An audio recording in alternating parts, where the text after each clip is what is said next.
So what's the value of a strategic framework? And there are many of them. Most people have heard of SWOT. There's something called PEST. There's KPIs. There's OKRs. There's another one I literally learned about yesterday, which was GHOST, GOST. And the question was, what's the right strategic framework to use? And then how do you disseminate that framework to others, right? GHOST was goal, objective, strategy, and tactics, right? So they're all the same stuff. Like if you look at all these models, they are all the same thing, sliced slightly differently. So you can slap your own name on it and say, hey, this is my framework, right? But they're all kind of the same thing. And the most important idea that I sort of shared with this client was people will not remember the framework. So you as the leader should understand these different frameworks. You should understand what they are for and how they help. But training people in your organization, don't worry about training them on the framework, right? Again, SWOT, PEST, OKR, KPI, like all these acronyms, don't worry if your team knows them or doesn't know them. Because even OKRs, like we use OKRs for many years, and is it objective and key results or outcome and key results?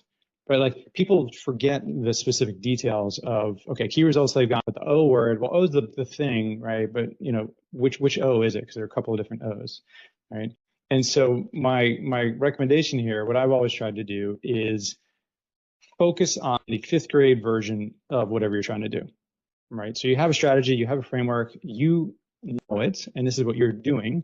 But at the end of the day, when you talk to your team, there are only a couple dimensions, right? There is where we were going, what we were doing, and how we get there, right? And then there's sort of near term and long term, as a simple example, right? Things that everybody understands. If I say, the what we're doing versus the how we're doing it, everybody understands the difference between those two. Now, is one of them a goal and one of them a strategy and one of them is objective and one of them is outcome, and like that's where everybody kind of gets lost. And I promise you that most people will not remember what those acronyms and things mean.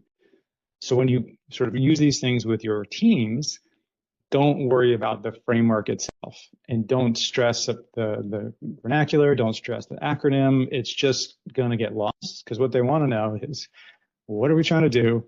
What authority do I have to change things or not change things, right? They just want very practical answers to questions of, okay, so what are we doing?